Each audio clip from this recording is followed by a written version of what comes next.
Good morning मेरे प्यारे future doctors. चलो सेल वाला बच्चों अगला लेक्चर उठाते हैं अपन।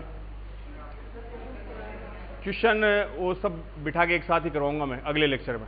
राइबोसोम हो गया था कंप्लीट, है ना। चलो नेक्स्ट पे आते हैं। Cytoskeleton of cytoskeleton component of cell. Heading डालिए बच्चों, साइटोस्केलेटन कंपोनेंट ऑफ सेल। देखो राइबोसोम के बारे में बच्चों डिस्कस कर रहे थे अपन। बोला था कि राइबोसोम कैसा है। राइबोसोम मेम्ब्रेन लेस बताया था आपको। और राइबोसोम में डिस्कस कर रहे थे बच्चों की प्रोकैरियोट यूकैरियोट दोनों में होते हैं। प्रोकैरियोट में आपको बताया था 70S होगा और यूकैरियोट में 70 और 80 दोनों होंगे। 80S आपको मिलेगा ER पर, उसके अलावा न्यूक्लियर मेम्ब्रेन पर, और 70S वहां मिलेगा माइटोकॉन्ड्रिया एंड प्लास्टिड में। दोनों आगे थे। दोनों की बेटा जी अपन ने दो सब यूनिट बताई थी, एक स्मॉल होती है दूसरी लार्ज होती है। दोनों यूनिट को जोड़ने का काम मैग्नीशियम आयन, वो बताया था 0.001, उससे ज्यादा मोलर कंसंट्रेशन होगी तो आपस में दोनों यूनिट बाइंड हो गई। और ज्यादा कंसंट्रेशन हो तो हमने कहा था 270 जुड़कर 100 बनाएंगे, 280 जुड़कर 120 बनाएंगे। इसमें मैथ्स को अपन आसपास भी अपने को मैथ्स नहीं लानी, ये फिक्स होता है इसमें। देन बेटा जी अपन डिस्कस करे थे राइबोसोम में की function protein synthesis.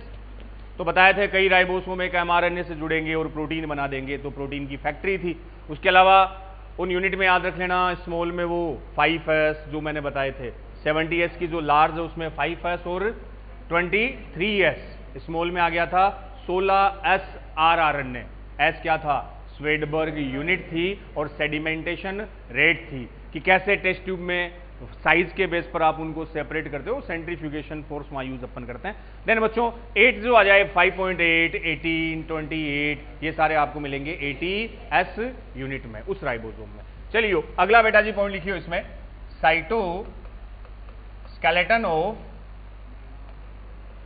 Cytoskeletal component of cell. Cytoskeleton component of cell. कोशिका के कोशिकीय कंकाल के घटक, कोशिका कंकाल कंपोनेंट ऑफ साइटोस्केलेटन। तो बच्चों देखो स्केलेटन वर्ड जहां भी आए ना, जैसे आपकी बॉडी में भी स्केलेटन की बात अपन करें, बोन्स अपना स्केलेटन है। और स्केलेटन बेटा जी 2-3 मेन काम करता है। एक तो आपकी बॉडी को शेप प्रोवाइड कराएगा, जो शेप आपको दिख रही है वो किसकी वजह से, अपनी बोन्स स्केलेटन की वजह से। आपकी बॉडी को सपोर्ट प्रोवाइड करेगा आपका स्केलेटन। तो वैसे जो अपनी सेल होती है बच्चों, सेल की जो शेप है, सेल इसकी जो शेप मेंटेन रहती है, उसे मेंटेन रखने का काम कौन करेंगे। सेल में कुछ ऐसे कंपोनेंट होते हैं जिन्हें आप क्या बोलोगे, सेल के स्केलेटन। एक स्केलेटन तो आपको पहले बताया था अपन ने, स्पेक्ट्रिन प्रोटीन आरबीसी में वो। उसके अलावा याद करो ER बताया था जो न्यूक्लियस से कनेक्ट था। और इसी ER का बेटा जी एक रोल क्या था, मैकेनिकल सपोर्ट देना और सेल को क्या प्रोवाइड करना, शेप। तो ER को भी अपन किस में इंक्लूड करते हैं, साइटोस्केलेटन में। लेकिन वो बड़ा ऑर्गेनल्स था जिसको अपन ने एंडो मेम्ब्रेन सिस्टम में डिस्कस कर लिया। अब कुछ छोटे मोटे ऐसे स्ट्रक्चर है जिनका रोल होगा सेल को क्या देना, सपोर्ट देना, शेप प्रोवाइड करना। उनको बेटा जी आप क्या बोल दोगे, साइटोस्केलेटन। तो साइटोस्केलेटन में अपन मेंशन करेंगे, इसमें जो स्ट्रक्चर आएगी उनका बेटा जी रोल एक तो प्रोवाइड शेप टू सेल, कोशिका को एक विशेष आकृति प्रदान करता है और मेंटेनेंस शेप ऑफ सेल। एक बेटा जी मैकेनिकल सपोर्ट, सेल को मैकेनिकल सपोर्ट प्रोवाइड करेंगे, यांत्रिक सहारा, mechanical support, provide mechanical support to cell, provide shape to cell, mechanical support देंगे। इसके अलावा बच्चों कुछ स्केलेटन जो होते हैं वो मोटिलिटी में भी हेल्पफुल होंगे। मोटिलिटी बोले तो गमन या गतिशीलता। तो 3-4 इनके कॉमन फंक्शन है कि जो सेल का साइटोस्केलेटन है वो कोशिका की आकृति को बनाए रखता है, मेंटेन शेप ऑफ सेल। कोशिका को बेटा जी मैकेनिकल सपोर्ट देगा और मोटिलिटी में हेल्पफुल होगा। मोटिलिटी मतलब सेल की गतिशीलता और गमन में हेल्पफुल होगा। जैसे आपने बैक्टीरिया की सेल पढ़ी थी बच्चों, कौन सी स्ट्रक्चर थी जो उसको मोटिलिटी प्रोवाइड करती है? फ्लैजिला। वही फ्लैजिला जो होगा उसमें एक्चुअल में कौन होंगे?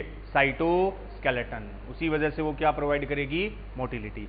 तो आप ऐसे देख सकते हो साइटोस्केलेटन के बच्चों 3 मेजर रोल है, ट्रिपल एम से याद कर सकते हो। एक एम तो क्या देगा? मोटिलिटी। दूसरा मैकेनिकल सपोर्ट, और प्रोवाइड की जगह मैं ये भी लिख सकता हूं मेंटेनेंस शेप ऑफ सेल। इसको ऐसे भी बता सकते हो maintenance shape of cell.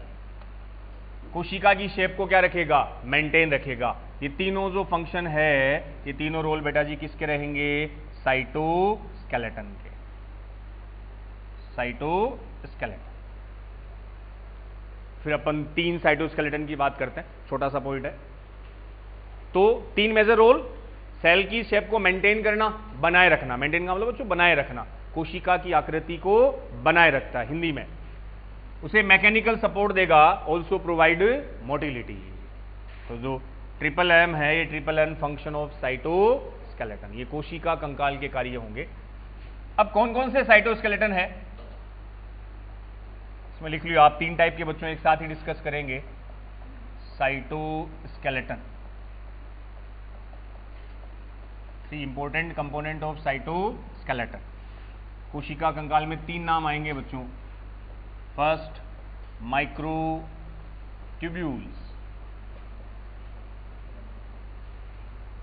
Cytoskeleton में 3 कंपोनेंट की अपन बात करेंगे। पहला लिख लो माइक्रोट्यूब्यूल, सूक्ष्म नलिकाएं। माइक्रोट्यूब्यूल को बेटा जी बोला जाएगा सूक्ष्म नलिकाएं। सेकेंड अपन मेंशन करेंगे माइक्रोफिलामेंट। माइक्रोफिलामेंट कहीं सुना होगा वर्ड ये? कहां सुना?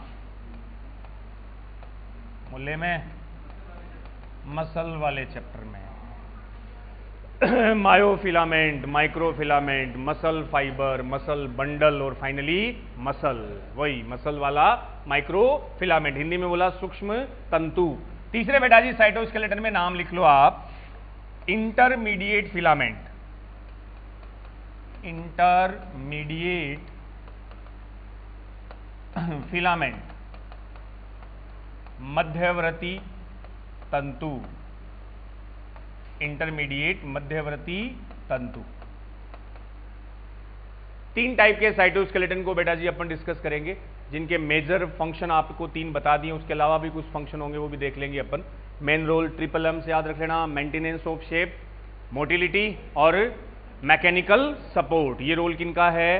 साइटोस्केलेटन का, जो सेल का एक तरह से स्केलेटन बनाते हैं। इनमें 3 नाम आएंगे बच्चों, माइक्रोट्यूब्यूल्स, माइक्रोफिलामेंट और इंटरमीडिएट फिलामेंट।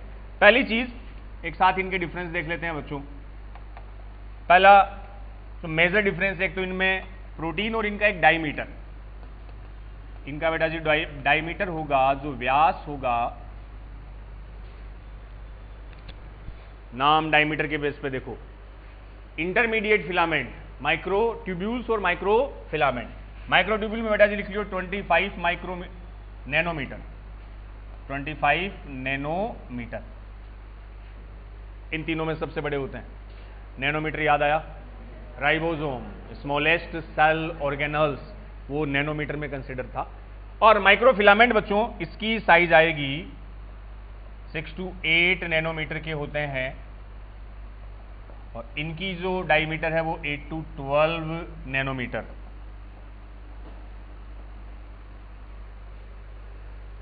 तो अगर ये नैनोमीटर याद नहीं रहे ना, तो ये लिखाने का यहाँ लॉजिक बेटा जी ये है कि देखो माइक्रोट्यूब्यूल और माइक्रोफिलामेंट, इनकी जो साइज है इन दोनों के बीच की है। बीच सबसे बड़े कौन है? माइक्रोट्यूब्यूल। छोटे इनमें माइक्रोफिलामेंट। इनकी जो डायमीटर है वो इन दोनों के बीच का। बीच का इसलिए हमने इनको क्या बोला है?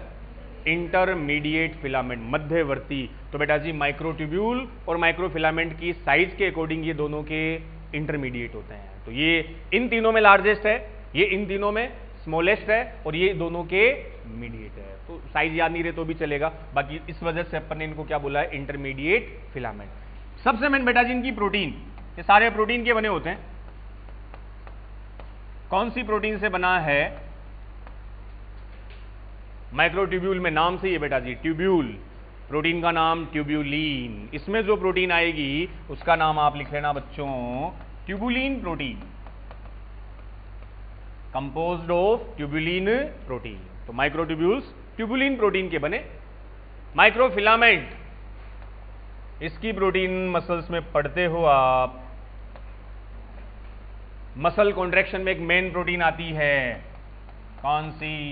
Actin protein. दो नाम आए थे ना, एक्टिन एंड मायोसिन, उसमें mainly actin protein part of microfilament, ये मसल से कनेक्टेड है बच्चों। इंटरमीडिएट में इसमें कई टाइप की प्रोटीन आती है, like lamin protein, lamin protein. एक इसमें बच्चों आती है कैरेटीन प्रोटीन, वो भी इसी का पार्ट है, लेमिन केरेटीन प्रोटीन। लेमिन ही यूज अपन करेंगे इसको। केरेटीन तो सुना है, डेड प्रोटीन होती है आपकी नेल्स में, आपके हेयर्स में, कौन सी मिलेगी बच्चों? केरेटीन। तो ये मेन इनका जो डिफरेंस हो इनकी प्रोटीन का है, सबसे मेन बच्चों ये ट्यूबुलिन, एक्टिन और लेमिन। फंक्शन से पहले इधर माइक्रोट्यूब्यूल्स के नीचे लिख लो बच्चों, जो माइक्रोट्यूब्यूल्स है इनमें होलो स्ट्रक्चर, खोखली संरचना, होलो स्ट्रक्चर, खोखली संरचना है। शेप बेटा जी वही सिलिंड्रिकल शेप है, बेलनाकार, सिलिंड्रिकल, स्फेरिकल शेप्ड होता है। तो होलो स्ट्रक्चर, खोखली, cylindrical shaped, then composed of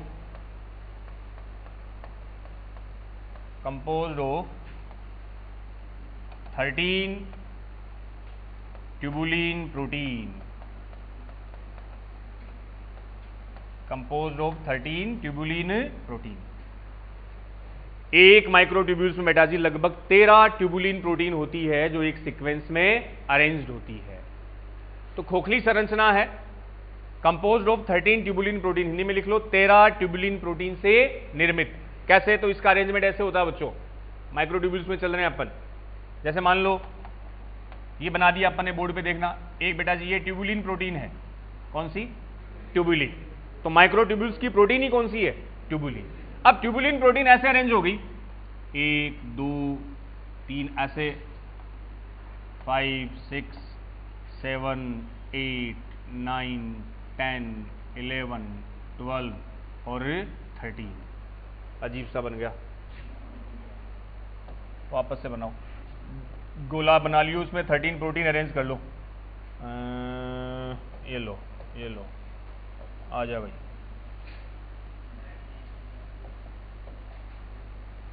colour change, ये लो। ऐसे इसमें 13 ट्यूबुलिन प्रोटीन बेटा जी अरेंज कर देना। 1 2 3 4 5 6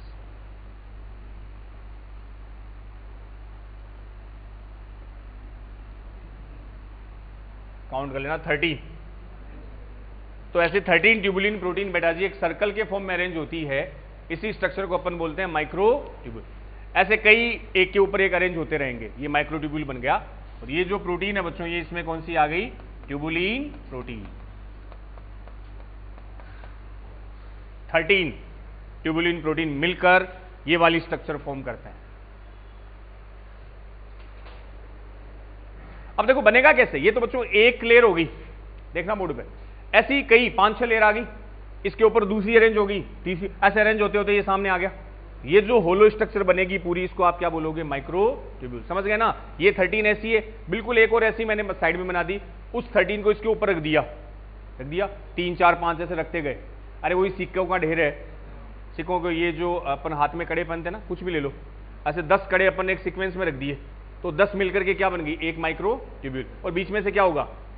होलो, तो बस ये बीच में होलो स्ट्रक्चर है। इसका डायमीटर अगर आपसे पूछे तो ये बता दिया था आपने 25 नैनोमीटर। तो ऐसे कई स्ट्रक्चर एक के ऊपर एक रख दी और वही पूरी स्ट्रक्चर बन गई माइक्रो ट्यूब्यूल्स। और एक सर्कल में आपको कितने ट्यूबुलिन प्रोटीन मिलेंगे? 13 ट्यूबुलिन प्रोटीन। क्लियर? इसके फंक्शन बच्चों यही अपन नीचे लिख लें। माइक्रोट्यूब्यूल्स के फंक्शन की बात करें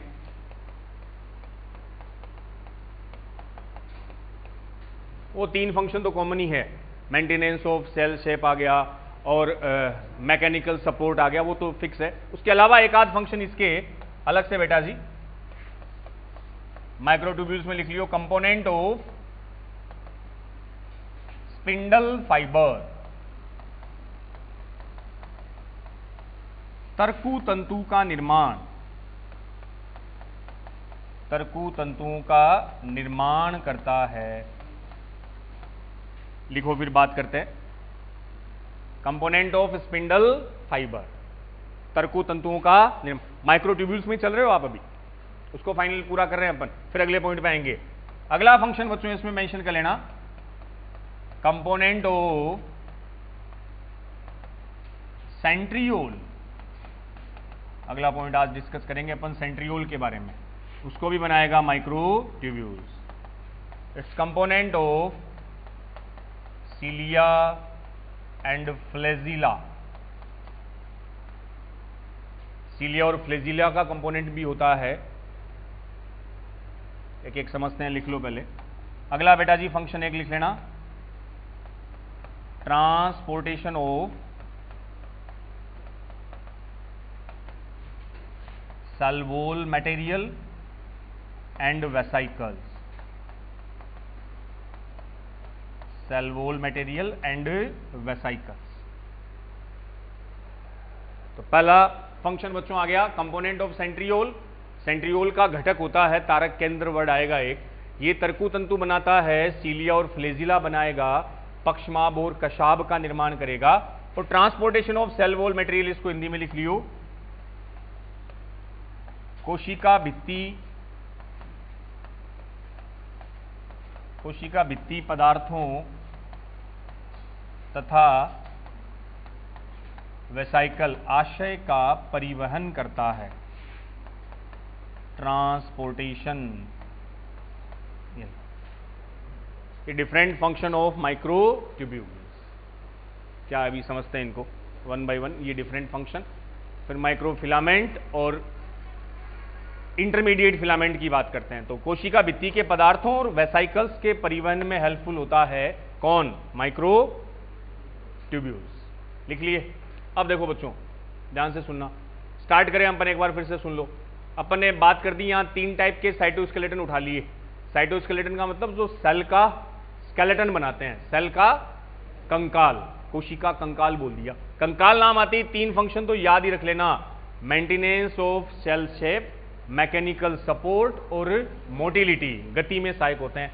इनमें 3 ऐसे स्ट्रक्चर आएगी जो साइटोस्केलेटन बनाएगी, माइक्रोट्यूब्यूल, माइक्रोफिलामेंट और इंटरमीडिएट फिलामेंट।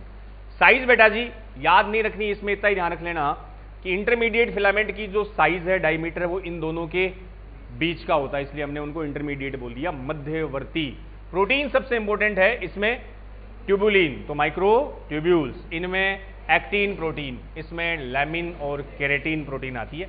पहला अपन बात करें, ये होलो स्ट्रक्चर है माइक्रोट्यूब्यूल्स, ऐसे 13 ट्यूबुलिन प्रोटीन एक साथ अरेंज होंगे, ई ऐसी कई बच्चों लेयर एक के ऊपर एक जमती रहेगी और बीच में वो होलो स्ट्रक्चर फॉर्म होगी, दैट्स कॉल्ड माइक्रोट्यूब्यूल, जिनका काम पहला कंपोनेंट ऑफ स्पिंडल फाइबर। अब ये स्पिंडल फाइबर क्या है, इस चैप्टर में आगे आएगा, सेल डिवीजन बच्चों वहां डिस्कस करेंगे। मैं थोड़ा सा बता दूं कि जब सेल डिवाइड होती है ना, तो सेल डिवाइड होती है तो बच्चों देखो क्रोमोसोम कितने, आपकी डिप्लॉइड सेल में कितने क्रोमोसोम?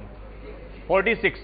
अब माइटोसिस जब हुआ तो एक से सेल बनी 2 और दोनों सेल में 46 माइटोसिस में इक्वल होते हैं ना, समसूत्री। मियोसिस में हाफ हो जाते हैं, तो दोनों में 46 आए। कैसे? एक सेल में आपके पास 46 थे, एक से बनी 2, दोनों में 46 कैसे आए? वो तो तब आएंगे जब सेल के पास 92 हो। तो ऐसा होता है बच्चों, माइटोसिस जब होता है तो पहले क्रोमोसोम डिवाइड हो जाते हैं, हर क्रोमोसोम डिवाइड होकर एक से दो, पहले दो बन जाता है डिवीजन के टाइम। वो जो क्रोमोसोम है उसकी स्ट्रक्चर ऐसी होती है बच्चों, क्रोमोसोम है, मान लो ये क्रोमोसोम ऐसे अरेंज हो गए, सेल के बिल्कुल बीच में आके अरेंज हो गए, ठीक है, डिवीजन के टाइम। और यहां साइड में बेटा जी ये सेंट्रियोल होते हैं, ये वाले, यहां से ऐसे फाइबर लाइक स्ट्रक्चर बनेगी, ये फाइबर, ऐसे फाइबर, ये धागे जो है, इन्हीं धागे लाइक स्ट्रक्चर को क्या बोला मैंने, स्पिंडल फाइबर। स्पिंडल फाइबर देखना बच्चों क्या करेगा, स्पिंडल फाइबर का एक पार्ट किससे जुड़ा है, ये क्रोमोसोम है, क्रोमोसोम ऐसे होते हैं ना, ये है क्रोमोसोम, क्रोमोसोम का बीच वाला ये पार्ट कहलाता है सेंट्रोमियर, आ जाएगा इसी चैप्टर में। आज ये साइटोस्केलेटन, कल अपन पढ़ेंगे सीलिया फ्लेजिला, नेक्स्ट लेक्चर में न्यूक्लियस, उसी में क्रोमोसोम आएगा। तो क्रोमोसोम का जो सेंटर वाला पार्ट है, ये दिख रहा है बच्चों, इस सेंटर वाले पार्ट से कौन अटैच हो गए, ये फाइबर, धागे, थ्रेड, इन फाइबर को मैंने क्या नाम दिया, स्पिंडल फाइबर। तो सारे क्रोमोसोम डिवीजन से पहले सेल के बीच में अरेंज हो गए, एक प्लेट पर अरेंज हो गए। अब कुछ क्रोमोसोम को ये फाइबर पकड़ लेंगे, कुछ को उधर से, तो ये फाइबर धागे हैं, उन क्रोमोसोम को अपनी तरफ खींचेंगे। तो आधे क्रोमोसोम बच्चों इस तरफ चले गए, रिमेनिंग हाफ इस तरफ आ गए। तो आगे की जो कंडीशन है वो ऐसे मान लो, अब जो सेल की स्ट्रक्चर वो ऐसे आ गई, ये सेल, इसमें हाफ क्रोमोसोम मान लो इस पोल पर आ गए, इस साइड पे, और रिमेनिंग हाफ बेटा जी इधर आ गए, बस। अब सेल बीच में से डिवाइड हो गई, तो दोनों सेल के पास क्रोमोसोम कितने हो गए, हाफ हाफ आ गए। तो उस क्रोमोसोम को खींचने का काम किसने किया, उन फाइबर ने किया, थ्रेड ने किया, दैट्स कॉल्ड स्पिंडल फाइबर। और ये इन्हें बनाने का काम किसका, माइक्रोट्यूब्यूल्स का, जो कब रोल प्ले करेगा, ड्यूरिंग सेल डिवीजन। तो पहला काम कंपोनेंट ऑफ स्पिंडल फाइबर, तरकु तंतु, ये क्या है आगे न्यूक्लियस में और डिटेल में अपन देख लेंगे, बस डिवीजन के टाइम काम आएंगे। सेंट्रियोल अगला ही आज ही डिस्कस करेंगे। सीलिया और फ्लेजिला, सीलिया फ्लेजिला बच्चों ये मोटाइल स्ट्रक्चर है, गमन में सहायक होती है, इसमें भी माइक्रोट्यूब्यूल होते हैं। और transportation of cell wall material and vesicles, देखो सेल वॉल जब बनती थी बच्चों, तो सेल वॉल में कौन सा कंपोनेंट था, याद करो, सेल वॉल में क्या बताया था आपको, क्या, सेलुलोज, हेमीसेलुलोज, पैक्टीन, वो सारे। तो वो सारे जब बन गए, सेल के अंदर बन गए, और सेल में उन मटेरियल को यहां से सेल वॉल तक ले जाने का काम बेटा जी ऐसी माइक्रोट्यूब्यूल्स ही करती है। ये माइक्रोट्यूब्यूल उन मटेरियल को पकड़ेगी और पकड़ के कहां छोड़ देगी, बाहर की ओर, और वहां वो मटेरियल जमा होकर क्या बना देगा, सेल वॉल। तो उन मटेरियल को एक जगह से दूसरी जगह लाने ले जाने की रिस्पॉन्सिबिलिटी किनकी है, माइक्रोट्यूब्यूल्स की। ये क्वेश्चन बना हुआ है, तो एक रोल आ गया transportation of cell wall material and vesicles.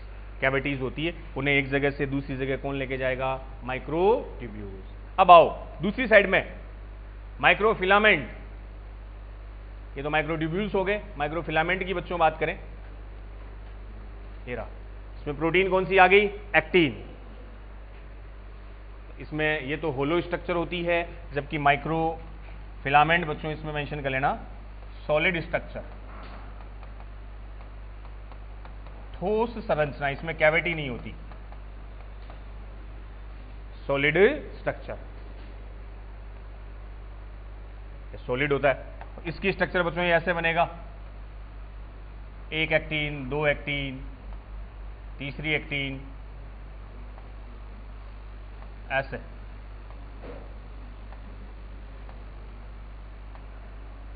इसको बेटा जी बोल दिया जाएगा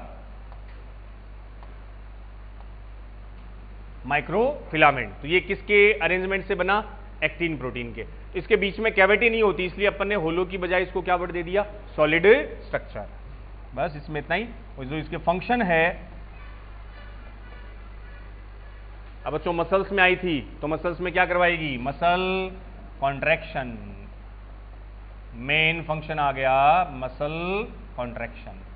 पेशी संकुचन में कौन सहायक होगा, एक्टिन प्रोटीन और माइक्रोफिलामेंट। एक्टिन नाम से समझ जाना, microfilament, protein, actin, function muscle में कॉन्ट्रैक्शन, पेशियों का संकुचन। Muscle contraction. एक और बेटा जिसमें रोग लिख लियो, फॉर्मेशन ऑफ सूडोपोडिया, उसी लोकोमोशन वाले चैप्टर में बता रखा है। फॉर्मेशन ऑफ सूडोपोडिया, कूटपाद का निर्माण। सूडोपोडिया क्या थे बच्चों? अमीबा। अमीबा बोले तो प्रोटोजोआ। उसकी जो लोकोमोटिव स्ट्रक्चर थी, जो गमन संरचना थी, उसे बनाने का काम यही माइक्रोफिलामेंट। सूडोपोडिया एक्चुअल में उसकी गमन संरचना होती है, लोकोमोटिव स्ट्रक्चर।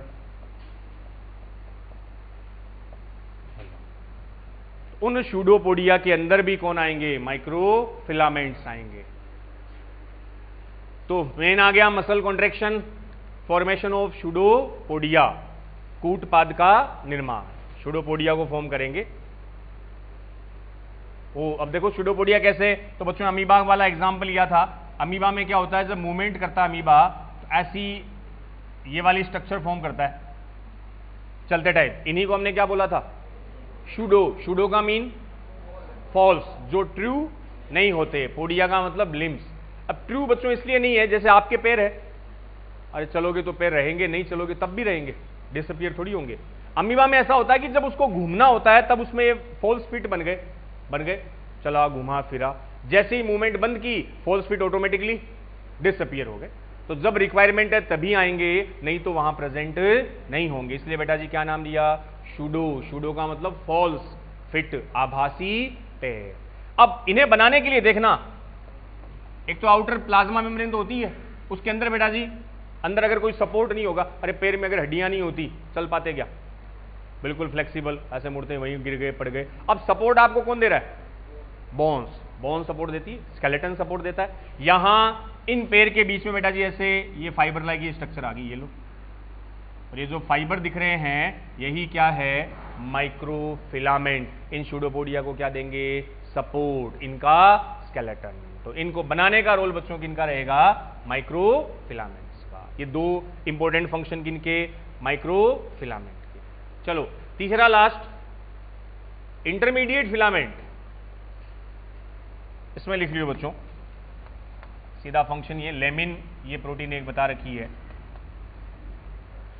इसका एक फंक्शन बताने से पहले मैं थोड़ा सा बता दूं स्ट्रक्चर बेस पर इसका क्या रोल है। देखो देखना बच्चों, ये सेल, और सेल में ये वाली स्ट्रक्चर बताओ मुझे क्या हो सकती है? न्यूक्लियस में मेम्ब्रेन, डबल मेम्ब्रेन है। अब न्यूक्लियस की जो शेप है बच्चों, उसे मेंटेन रखने का काम, ध्यान से सुनना, ये न्यूक्लियर की मेम्ब्रेन, अब न्यूक्लियर मेम्ब्रेन है तो कौन सी सेल होनी चाहिए? यूकैरियोट। प्रोकैरियोट में मेम्ब्रेन नहीं होगी। इस न्यूक्लियर मेम्ब्रेन की ये आउटर लेयर है और ये इनर लेयर के अंदर, देखते रहना बोर्ड पे, इनर लेयर के बच्चों अंदर यहां ऐसी एक बास्केट लाइक स्ट्रक्चर होती है, ऐसे पूरी न्यूक्लियर मेम्ब्रेन के अंदर। इसे बोला जाता है न्यूक्लियर लेमिना। इसमें लेमिन प्रोटीन होती है, ऐसे ये स्ट्रक्चर। तो न्यूक्लियर मेम्ब्रेन के अंदर की ओर ये जो नेटवर्क दिख रहा है, ये एक्चुअल में बच्चों इंटरमीडिएट लेमिना है, जो न्यूक्लियर की शेप को क्या रखेगा? मेंटेन, मतलब प्रोवाइड करेगा। अगर अंदर से अपने इसको हटा दिया न्यूक्लियस पिचक जाएगा। तो एक तरह से न्यूक्लियस की शेप को बनाए रखने का काम इंटरमीडिएट फिलामेंट, और उसकी कौन सी प्रोटीन? Lamin protein. और इस स्ट्रक्चर को नाम देंगे, इस साइड में बना के समझ लेना, ये वाली स्ट्रक्चर बेटा जी कहलाई nuclear lamina. Nuclear lamina, lamina से समझ में आ रहा है कौन सी प्रोटीन होगी उसमें? Lamin protein. तो न्यूक्लियस की शेप को मेंटेन करने का काम इंटरमीडिएट फिलामेंट, और उसकी प्रोटीन कौन सी? लेमिन। उसके लिए वर्ड बच्चों एक लेमिना वर्ड यूज करते हैं अपन, इसी में लिख लेना form basket like structure nucleus lamina. और न्यूक्लियस लेमिना बेटा जी मेंटेन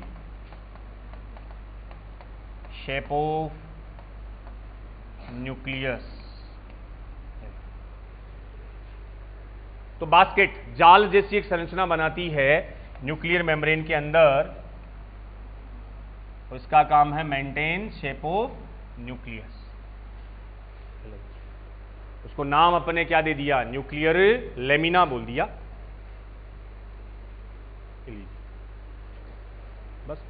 तो न्यूक्लियस के नीचे, मेम्ब्रेन के अंदर की ओर। और मेन प्रोटीन हमने कौन सी बता दी, लेमिन, केरेटिन, डाइसिन, कई होती है, ज्यादा की रिक्वायरमेंट नहीं है, ये वर्ड आप ध्यान रख लेना, लेमिन, क्योंकि ये टर्म आगे यूज करेंगे बच्चों अपन, न्यूक्लियर लेमिना, जब न्यूक्लियस पढ़ेंगे तब आएगा। क्लियर है बात? तीनों फिलामेंट लिखो, फिर एक बार थोड़ा रिवाइज करें, लास्ट एक सेंट्रियोल के बारे में डिस्कस कर लेते हैं, साइटोस्केलेटन, कल फिर सीलिया फ्लेजिला, देन न्यूक्लियस और क्रोमोसोम। तो सेल पार्ट कंप्लीट, फिर अगले स्टार्ट करेंगे सेल डिवीजन, बड़ी यूनिट है।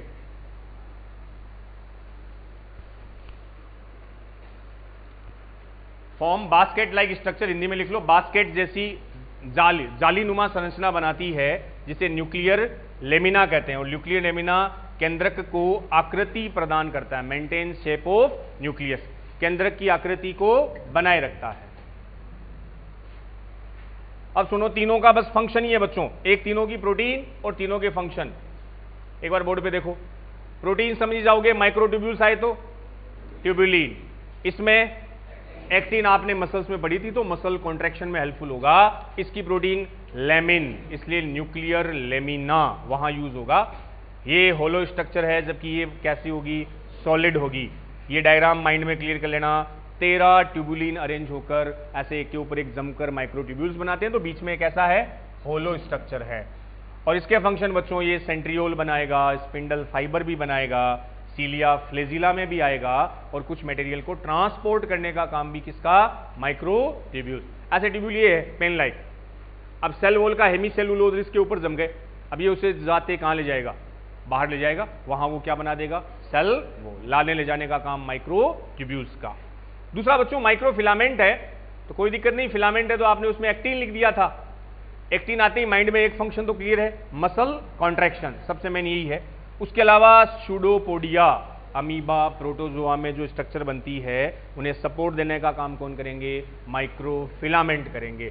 देन बच्चों तीसरा लेमिन, लेमिन इस डायग्राम से ध्यान रखना, न्यूक्लियस, ये न्यूक्लियस की न्यूक्लियर मेम्ब्रेन, डबल मेम्ब्रेन है, अंदर वाली मेम्ब्रेन के अंदर ये बास्केट एक नेटवर्क लाइक स्ट्रक्चर बनी है, दैट्स कॉल्ड न्यूक्लियर लेमिना।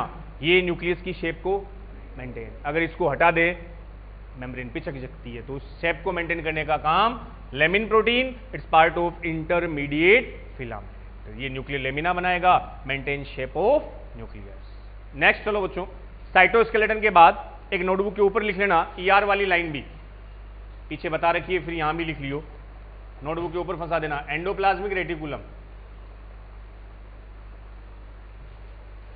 ये भी सेल को क्या प्रोवाइड करता है, इसमें भी लिख लेना, provide shape of cell and mechanical support. तो जो एंडोप्लाज्मिक रेटिकुलम है, अंतः परदर्वी जालिका है, इसको भी बच्चों बहुत जगह साइटोस्केलेटन में ऐड कर लेते हैं, क्योंकि इसका काम भी सेल को शेप और मैकेनिकल सपोर्ट देना। लेकिन हमने इसको अलग से डिस्कस कर लिया है एंडोमेम्ब्रेन सिस्टम में, तो वहां मैंने बता दिया था, ये भी साइटोस्केलेटन में कंसिडर कर सकते हैं, क्योंकि जो काम साइटोस्केलेटन के होते हैं वो वाले काम ER भी करता है। चलो बच्चों अगला पॉइंट लिखियो, नेक्स्ट सेंट्रियोल।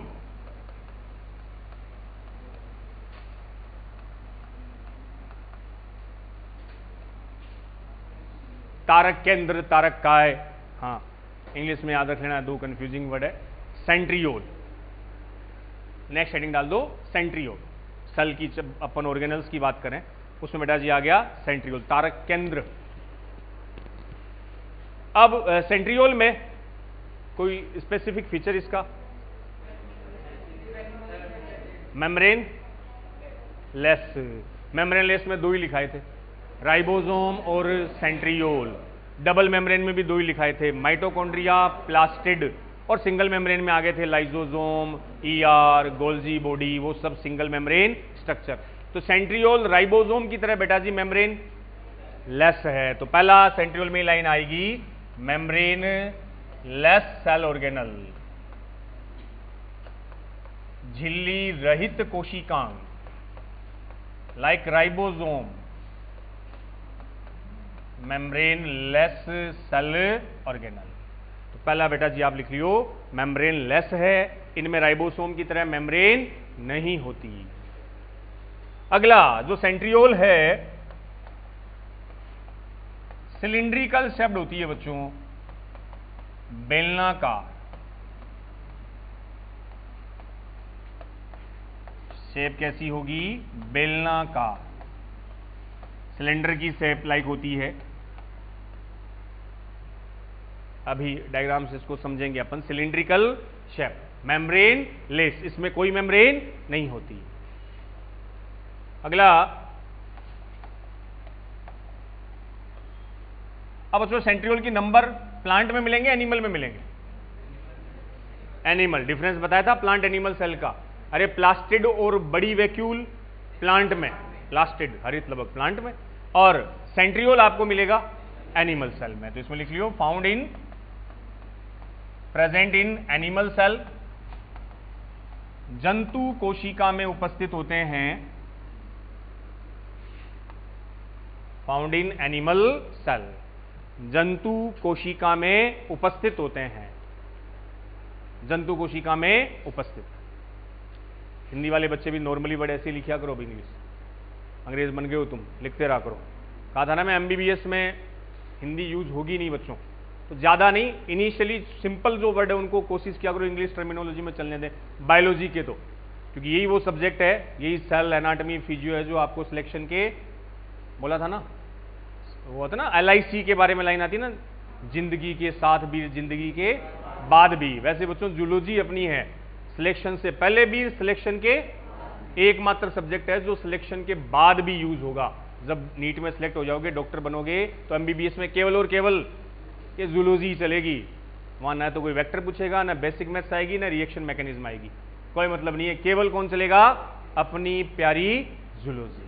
इसलिए मैंने बोला था ना, जूलॉजी के लिए रेस्पेक्ट भी कहां से आनी चाहिए, दिल में भी। कहां, लार्जेस्ट चेंबर ऑफ हार्ट कौन, लेफ्ट वेंट्रिकल, बायां निलय लार्जेस्ट चेंबर होता है। तो जूलॉजी की रेस्पेक्ट कहां से आए, लेफ्ट वेंट्रिकल से। फिजिक्स केमिस्ट्री की चाहे किडनी लीवर कहीं से आ जाओ, अपने को फर्क नहीं पड़ना, जूलॉजी की रेस्पेक्ट फ्रॉम लेफ्ट वेंट्रिकल। तो बच्चों ओनली फाउंड इन, अपने में होता है, ये प्लांट सेल में आपको सेंट्रियोल नहीं मिलेगा। तो अगली लाइन आप लिख लोगे, एब्सेंट इन हायर प्लांट्स, पौधों में उच्चतर पादपों में क्या होगा, अनुपस्थित होगा। लोअर कुछ एल्गी और में बता सकते हैं, हो सकता है, बाकी हायर प्लांट्स के रेफरेंस में हम बोलेंगे कि सेंट्रियोल वहां क्या है, एब्सेंट। तो कैसा बच्चों, मेम्ब्रेन लेस, शेप सिलिंड्रिकल, किसमें, एनिमल सेल में, हायर और उच्चतर पौधों में एब्सेंट होगा, अनुपस्थित होगा। नंबर की अगर बात आए, संख्या 2 इन ईच सेल, प्रत्येक कोशिका में कितने मिलेंगे अपने को, 2 मिलेंगे। 2 मिलते हैं, इसलिए कंबाइंडली बोला जाता है डिप्लोसोम। देखो अभी क्लियर करते हैं।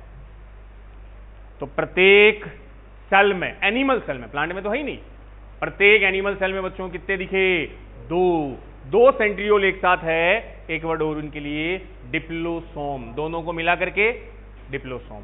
एक एक को क्या बोल दो, सेंट्रियोल। जैसे देखो कहां है, 2 इन ईच सेल, प्रत्येक कोशिका में 2, तो हमने क्या कह दिया, डिप्लोसोम बोल दिया। अब सेल में देखो बच्चों कहां है, जनरल आइडिया इसका लेते हैं कि जैसे अपनी सेल कई साइट ऑर्गेनल घूम रहे हैं, यहां फिर से वही बता दिया मैंने, ऐसा दिखते ही न्यूक्लियस आप इसलिए समझोगे, देखो डबल मेम्ब्रेन तो माइटोकॉन्ड्रिया में भी होती है, प्लास्टिड में भी होती है, लेकिन वो क्यों नहीं है ये, क्योंकि वो वाली मेम्ब्रेन बच्चों कंटिन्यू होती है। जबकि न्यूक्लियर मेम्ब्रेन का एक फीचर है, बीच में क्या मिलेगा, जगह जगह स्पेस मिलेगा। इनको बोलते हैं न्यूक्लियर पोर, केंद्रकीय रंध्र। स्पेस क्यों होता है, डीएनए से क्या बनेगा, आरएनए। कहां है डीएनए, न्यूक्लियस में। तो डीएनए ने क्या बनाया, आरएनए से क्या बनाना है, प्रोटीन। कहां बनेगा, प्रोटीन कौन बनाएगा, राइबोसोम। राइबोसोम कहां है, बाहर है, तो उस आरएनए को, बिल्कुल 12th एनसीईआरटी का क्वेश्चन भी था नीट में, ये डीएनए से क्या बना, आरएनए। आरएनए को न्यूक्लियस में नहीं रहना बच्चों, वो न्यूक्लियस से बाहर आएगा, एमआरएनए, वहां जुड़ेगा राइबोसोम से और क्या बन जाएगी, प्रोटीन। तो अगर न्यूक्लियस पूरा पैक होता तो एमआरएनए बाहर नहीं आ सकता था, तो प्रोटीन का प्रोडक्शन, और बिना प्रोटीन के एंजाइम नहीं बनते, कोई मेटाबॉलिक रिएक्शन नहीं होती। इसलिए न्यूक्लियर मेम्ब्रेन के बीच में ये माइनर क्या होते हैं, पोर होते हैं। उन्हीं पोर से बाहर कौन आया, एमआरएनए, और वो राइबोसोम से रिएक्ट करके बना देगा प्रोटीन। तो एमआरएनए बाहर आ सके इसलिए न्यूक्लियर में पोर, तो ध्यान रख लेना। आगे न्यूक्लियस में डिस्कस भी करेंगे बच्चों अपन। चलो ये न्यूक्लियस है, समझ गए अपन डायग्राम से। उसके पास में बच्चों ऐसे ये सिलिंड्रिकल स्ट्रक्चर होती है। इन सिलिंड्रिकल स्ट्रक्चर को बेटा जी नाम दे दिया, सुनते रहना एक बार, ये सेंट्रोसोम है। देखियो एनिमल सेल, सेंट्रोसोम है तो एनिमल सेल ही होगी, सेंट्रियोल है तो कितने, दो। दोनों अरेंज भी कैसे होते हैं बच्चों, एक दूसरे के परपेंडिकुलर। परपेंडिकुलर समझ गए, समकोण पर 90 डिग्री एंगल, एक ऐसे है दूसरा ऐसे, एक दूसरे के परपेंडिकुलर। तो एक सेंट्रियोल ये रहा, दूसरा ये रहा, दोनों को मिलाकर के हमने क्या नाम दिया, डिप्लोसोम। बात खत्म नहीं हुई, सुनते रहो। अब इन सेंट्रियोल के चारों ओर बच्चों, यहां दोनों सेंट्रियोल है और सेंट्रियोल के चारों ओर ये क्या मान सकते हो, क्या है पूरा, अरे साइटोप्लाज्म तो है। तो सेंट्रियोल और उसके आसपास का साइटोप्लाज्म, सुनते रहना। इस कंप्लीट स्ट्रक्चर को बेटा जी नाम दिया सेंट्रोसोम, या दोनों वर्ड अलग अलग लिख के समझा दूं मैं। ये तो डेंस साइटोप्लाज्म, ठीक है, और ये बच्चों क्या आ गए, centriole with dense cytoplasm. Centriole कितने, दो। इन दोनों स्ट्रक्चर को कंबाइनली एक नाम और देते हैं, कई बार इससे बेटा जी कंफ्यूज हो जाते हो, सेंट्रोसोम। अब एक बार पूरी बात सुनो। सेल में ये आपका फिक्स है न्यूक्लियस, न्यूक्लियस के पास में दो सिलिंड्रिकल स्ट्रक्चर दिख रही है आपको। इन सिलिंड्रिकल स्ट्रक्चर को क्या कहा, सेंट्रियोल। कितने, दो। सेंट्रियोल के आसपास का जो साइटोप्लाज्म है, जो सेंट्रियोल के आसपास ही रहेगा, उस डेंस साइटोप्लाज्म को सेंट्रियोल के साथ मिला के बच्चों में क्या नाम दूंगा, सेंट्रोसोम। तो एक एनिमल सेल में सेंट्रोसोम कितने होते हैं, एक। सेंट्रोसोम कितना है, एक। सेंट्रोसोम में सेंट्रियोल कितने हैं, दो। तो सेंट्रियोल प्लस उसके चारों ओर का साइटोप्लाज्म कंबाइनली कॉल्ड सेंट्रोसोम। तो बिल्कुल बेटा जी ध्यान रखियो, ये क्वेश्चन बन जाते हैं। एनिमल सेल में सेंट्रोसोम एक होगा, सेंट्रियोल दो होंगे, दोनों सेंट्रियोल प्लस उसका साइटोप्लाज्म कंबाइनली कॉल्ड सेंट्रोसोम। इस साइड में बना के समझ लो, फिर बता देता हूं मैं।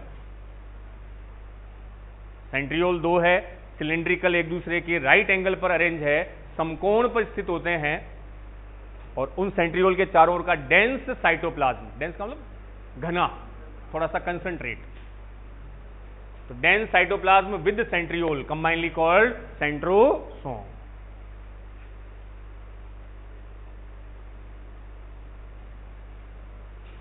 दोनों एक दूसरे के परपेंडिकुलर।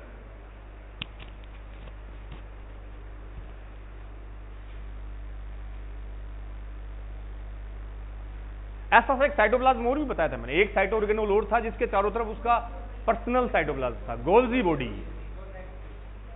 जो ना एक्सक्लूजन, एक्सक्लूसिवली वो किसका था, गोल्जी बॉडी का था, और बोला था उसको कुछ गोल्जी ग्राउंड सबस्टेंस, वो पार्ट था गोल्जी कॉम्प्लेक्स का।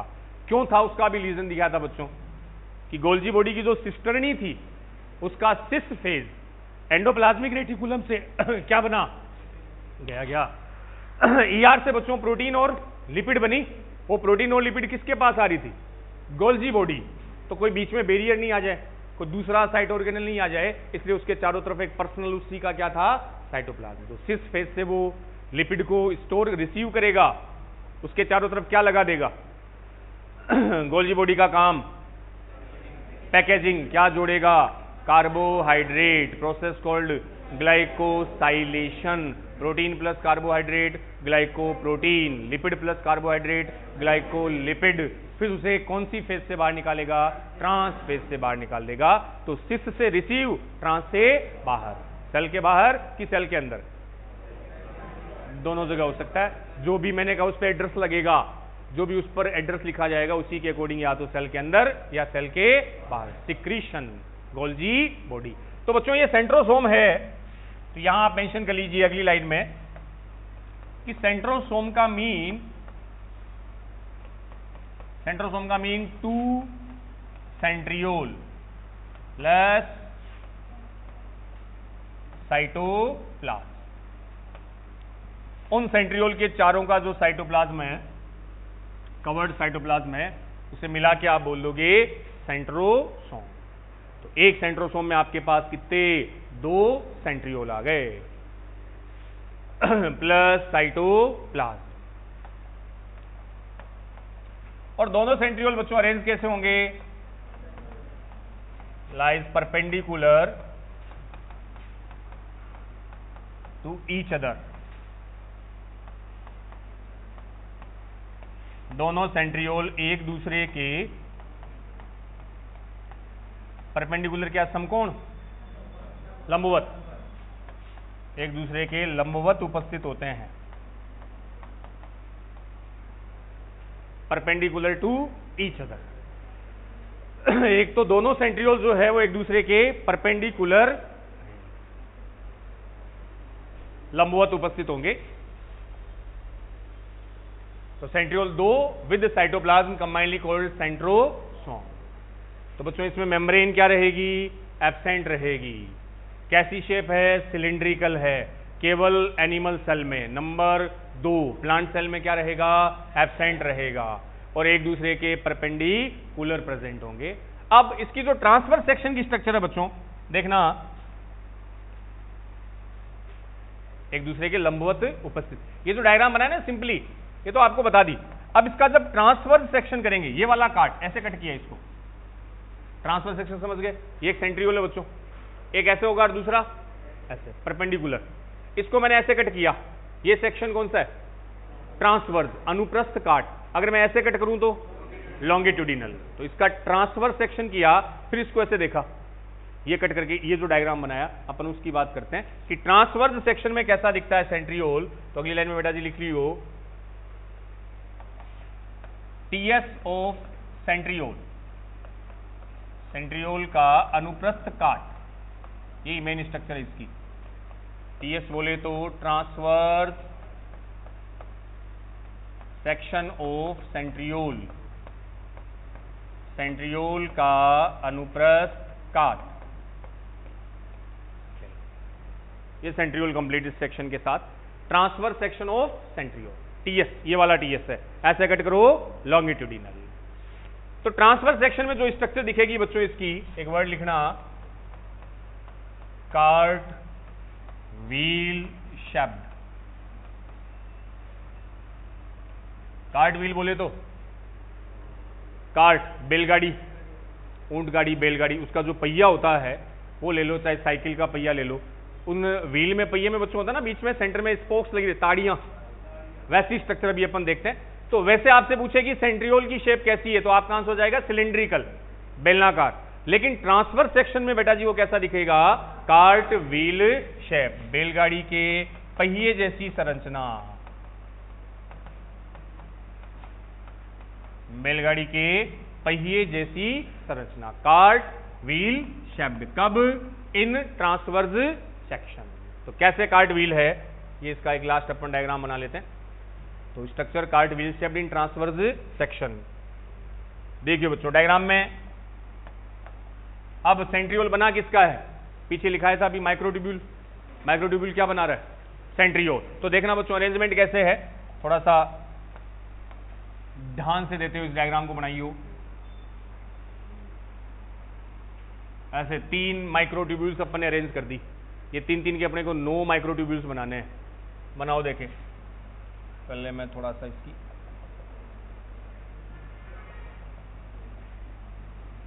सर्कल अच्छा सा एक बना लियो।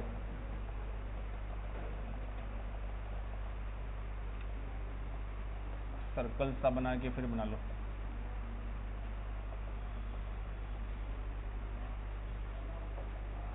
इसमें फिर 3, ऐसे 3 3 के बेटा जी ग्रुप होंगे, 1 2 3 3, ऐसे 9 अपने को बनाने हैं, 1 2 3 4 7 8 9, अब हो गए 9, बनाइयो। अब बच्चों इसमें तीनों में देखना A B C इसी सीक्वेंस में, सबसे अंदर वाला A रखना कंसिडर, B और C सब में ऐसे ही A B C सब के लिए अंदर वाला इसमें A रहेगा, बाकी B और C।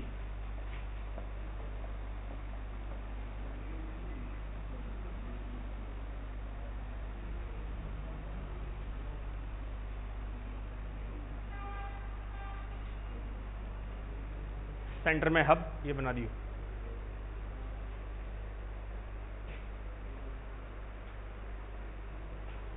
तो पेरिफेरल पे आपको दिख रहे हैं माइक्रो ट्यूब्यूल्स।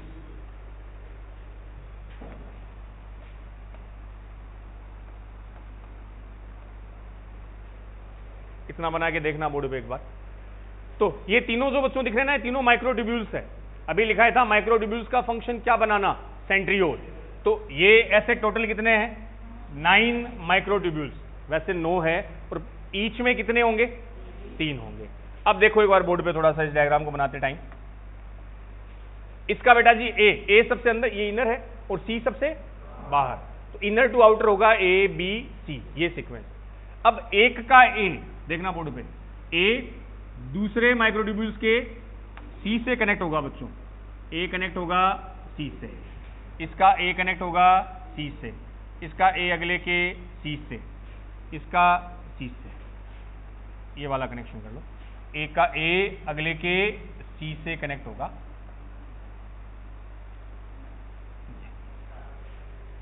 ऐसी स्ट्रक्चर। ए कनेक्ट टू सी, ए सबसे इनर है, सी सबसे आउटर, ए को सी से कनेक्ट करते, चलो ए को सी से कनेक्ट, ए को सी से बच्चों कनेक्ट करना है।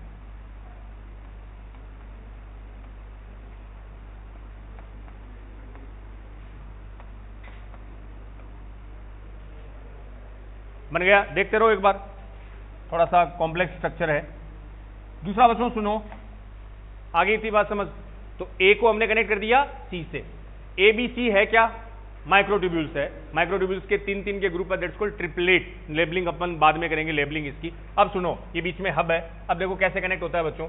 ए के ठीक नीचे, बात कंप्लीट नहीं हुई है, ए के ठीक नीचे यहां एक और एक्स प्रोटीन आती है, सारे ए के नीचे एक छोटे छोटे डॉट बना लो ऐसे, सब ए के नीचे,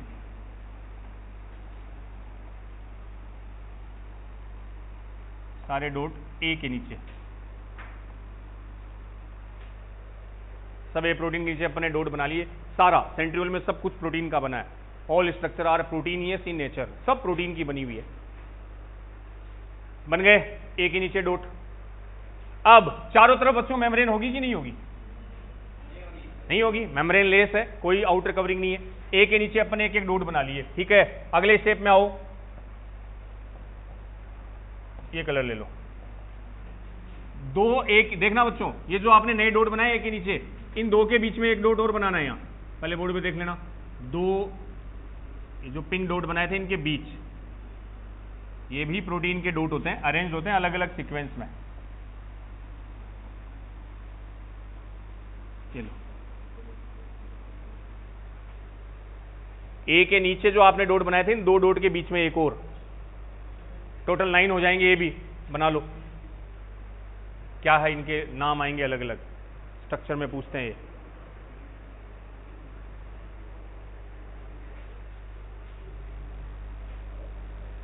बन गया, देखो बोर्ड पे। अब बच्चों अगला जो स्टेप आएगा उसमें अपन ये काम करेंगे, इन दो डॉट को कनेक्ट करेंगे। ये देखो ए और जो दो वाई बनाए हैं, इन सबको आपस में कनेक्ट कर दो। ये जो नए डॉट आपने बनाए थे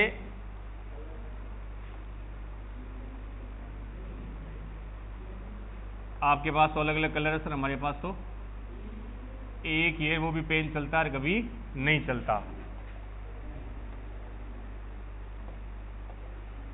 बस जो डॉट बनाए थे ना आपने उनको कनेक्ट करना है बेटा जी।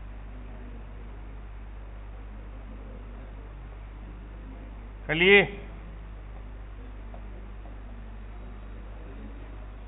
बोलो, अरे हो गया क्या? अब सुनो, इसके बाद बच्चों अगला जो स्टेप है लास्ट, फिर अपन इसके नाम लिखने स्टार्ट करेंगे।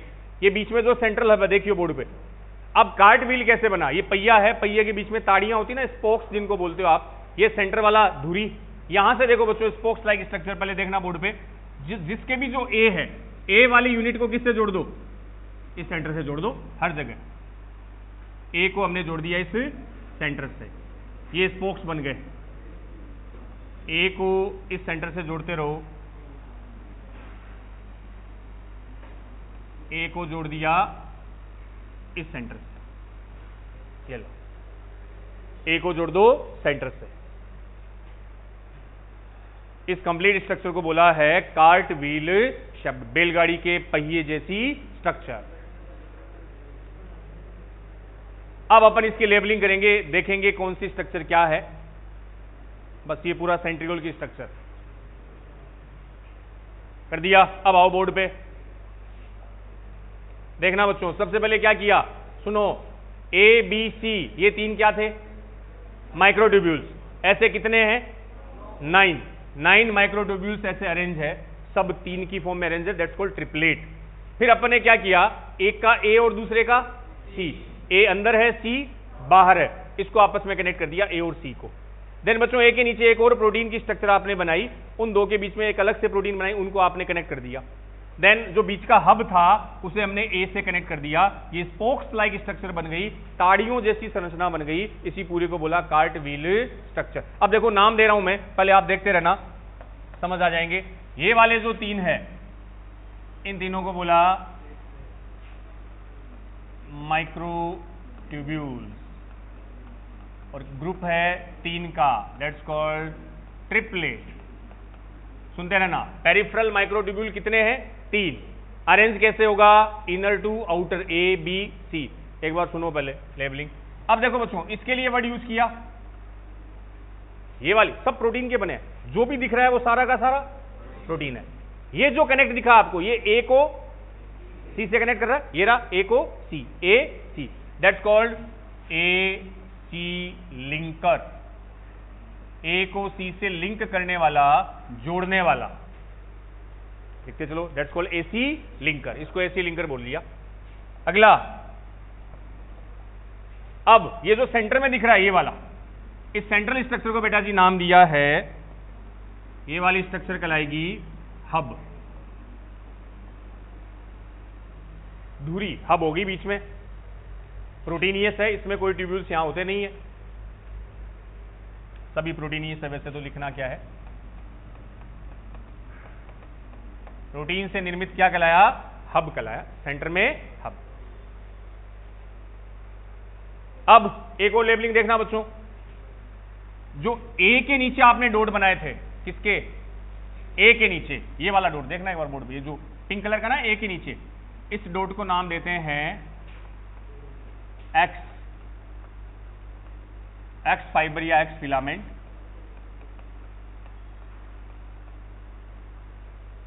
एक्स लाइक स्ट्रक्चर, इसको एक्स फिलामेंट बोलते हैं। और जो ए, दो ए के बीच में बनाया था, दैट्स कॉल्ड वाई फिलामेंट।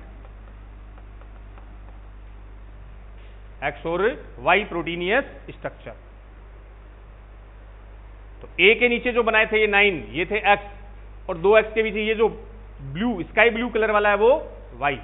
अब देखना बच्चों, ये जो स्ट्रक्चर जोड़ रही है एक्स और वाई को जुड़ रहे हैं, इसको अपन ने बोल दिया एक्स वाई लिंकर, जो किसको कनेक्ट करेगा?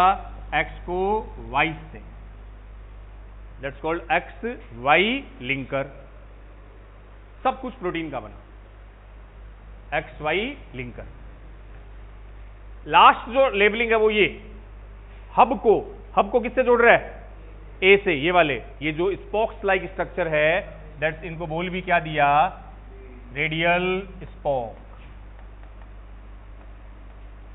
ताड़ियां, रेडियल स्पोक। ये रेडियल स्पोक हो गए। बनाओ, लिखो सारे, फिर बात करते हैं इस पूरे की। कार्ट व्हील लाइक स्ट्रक्चर,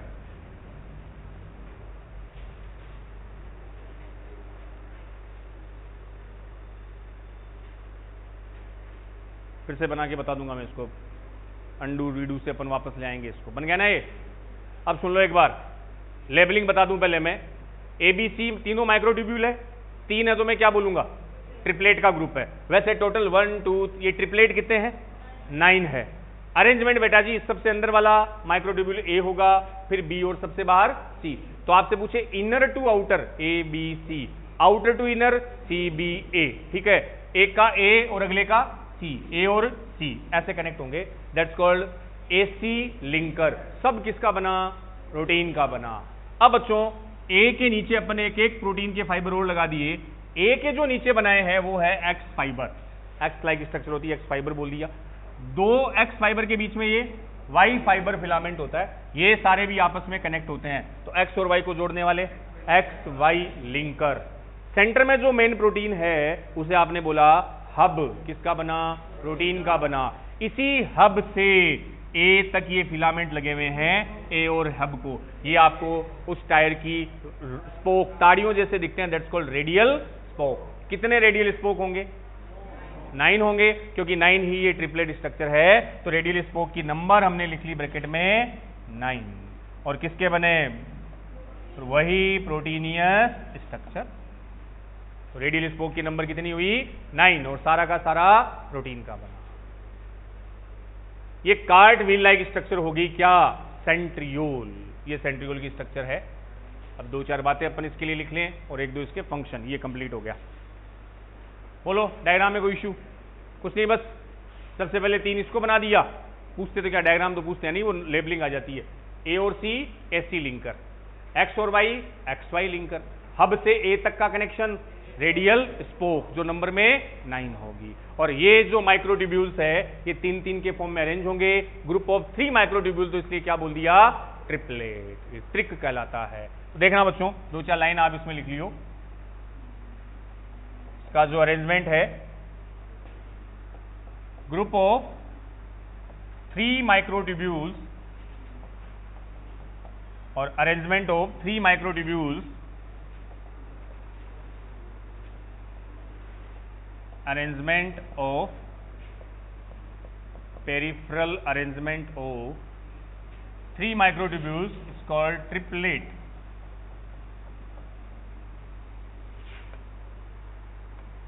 तीन सूक्ष्म नलिकाओं की परिधीय व्यवस्था, पेरिफेरल होंगे ना, परिधीय व्यवस्था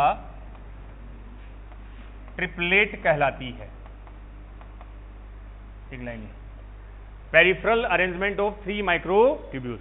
तो 3-3 माइक्रोट्यूब्यूल्स के ग्रुप पेरिफेरल, परिधि पर अरेंज होंगे बच्चों, उनको हम क्या नाम देंगे? कंबाइनली वो ट्रिपलेट कहलाएंगे। पेरिफेरल अरेंजमेंट ऑफ 3 माइक्रोट्यूब्यूल, 3-3 के। वैसे टोटल 9 होंगे, ये ध्यान रख लियो बच्चों। एक में 3 है, टोटल पूछे तो आप क्या बताओगे? 9। तो इस एक्चुअल अरेंजमेंट को बोल देंगे अपन, अरेंजमेंट होगा 9+0। सेंट्रियोल में माइक्रोट्यूब्यूल्स का अरेंजमेंट होता है 9+0। 9 यहां क्या होंगे? ट्रिपलेट, 0 सेंटर में। और जो 9 ट्रिपलेट है ये होंगे पेरिफेरल, परिधि की। तो सेंट्रियोल का जो माइक्रोट्यूब्यूल्स की अरेंजमेंट है, सीलिया फ्लेजिला में भी आएगा, कहीं 9+0 कहीं 9+2 आएगा, उस स्ट्रक्चर पे अपन देखेंगे। यहां बेटा जी अरेंजमेंट बोला है 9+0। नो कैसे? पेरिफेरल, 3 के ग्रुप में तो ट्रिपलेट। सेंटर में जो हब था, हब कोई माइक्रोट्यूब्यूल्स नहीं होता बच्चों, इसलिए उसको क्या मान लिया? 0। तो माइक्रोट्यूब्यूल्स का जो अरेंजमेंट है ये बता दिया बच्चों।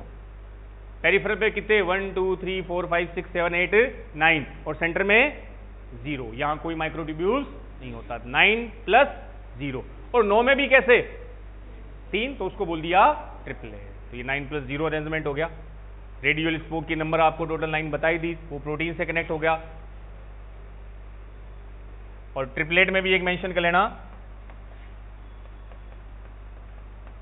ट्रिपलेट में अगर आपसे पूछे आउटर टू इनर, क्या बताओगे? माइक्रोट्यूब्यूल C B A, ये तो होगा आउटर टू इनर बच्चों। C B A, कुछ भी पूछ ले, इनर टू आउटर और आउटर टू इनर। ये आउट होगा, ये इनर होगा। तो ट्रिपलेट का अगर अरेंजमेंट आए फ्रॉम आउटर टू इनर, तो सबसे आउटर C, देन B और A। इनर टू आउटर पूछे तो बोल दो A B C। ये cart wheel shaped structure of centriole. Main protein आपकी आ गई माइक्रोट्यूब्यूल्स। लास्ट इसके फंक्शन की बात,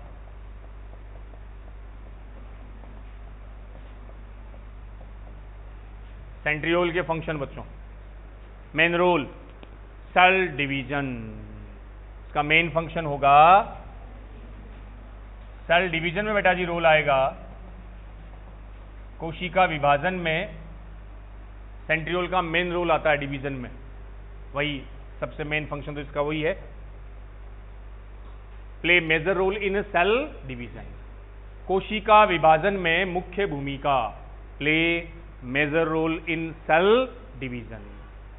क्या रोल है वो भी देख लो, अभी उस डायग्राम से थोड़ा सा बताया था। स्पिंडल फाइबर के साथ ही बेटा जी है, ये देख लो डायग्राम में, यहां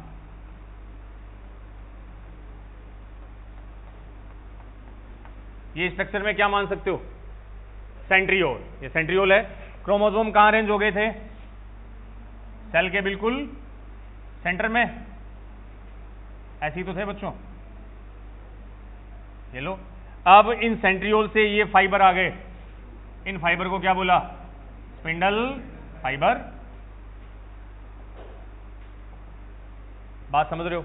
तो यहां ये बच्चों इन पोल पर ये कौन प्रेजेंट है? सेंट्रियोल। ये भी कौन है? सेंट्रियोल। और सेंट्रियोल से ये यहां कौन आ गए? Spindle fibre. ये बेटा जी कौन है? क्रोमोसोम। तो देख लो सेंट्रियोल से कौन लगा है? Spindle fibre. तो स्पिंडल फाइबर का एक एज तो जुड़ा है क्रोमोसोम से और दूसरा सेंट्रियोल से। अब ये स्पिंडल फाइबर सेंट्रियोल के थ्रू खींचेंगे तो हाफ क्रोमोसोम इधर गए और हाफ इधर, देन सेल का डिवीजन। तो दोनों इंपॉर्टेंट चीजें। स्पिंडल फाइबर कौन बना रहा है? Micro tubule. और सेंट्रियोल भी कौन बना रहा है? Micro tubule. तो ये दोनों स्ट्रक्चर बच्चों किसकी बनी? माइक्रो ट्यूब्यूल्स की बनी। बस ये साइड में बना के समझ लेना। सेंट्रियोल मेन रोल डिवीजन में आता है, पढ़ेंगे भी अपन सेल डिवीजन में, perpendicular to each other.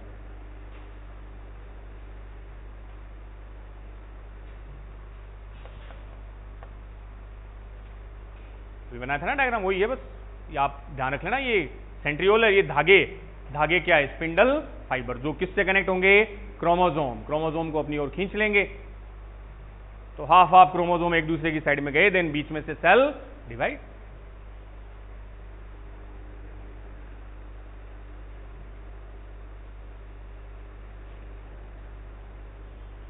Chromosome, centriole, spindle fibre दोनों बने किसके हैं? माइक्रो ट्यूब्यूल्स के। एक और फंक्शन बच्चों लिख लेना, form basal body of cilia flagella. कशाभ की आधारी काय का निर्माण, बेसल बॉडी का निर्माण, centriole. It's form basal body of flagella. Cilia flagella की बेसल बॉडी भी सेंट्रियोल से बनती है।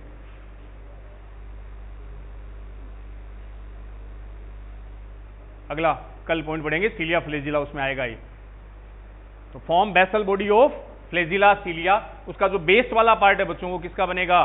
सेंट्रियोल का। बेसल बॉडी ऐसे सीलिया फ्लेजिला की जो स्ट्रक्चर होती है, ये बच्चों बेसल बॉडी होगा और इससे ऐसे माइक्रोट्यूब्यूल्स लगे रहते हैं। ये इसी स्ट्रक्चर को अपन कंबाइनली बोल देते हैं, मान लो ये पूरी फ्लेजिला है, देखना बोर्ड पे। अब फ्लेजिला को बच्चों अंदर से सपोर्ट ये कौन दे रहे हैं, माइक्रोट्यूब्यूल्स, और ये जो बेस पर है ये है बेसल बॉडी, इसमें बेटा जी कौन प्रेजेंट होगा, सेंट्रियोल। तो यहां भी समझ सकते हो सेंट्रियोल से ये कौन लगे हुए, स्पिंडल फाइबर।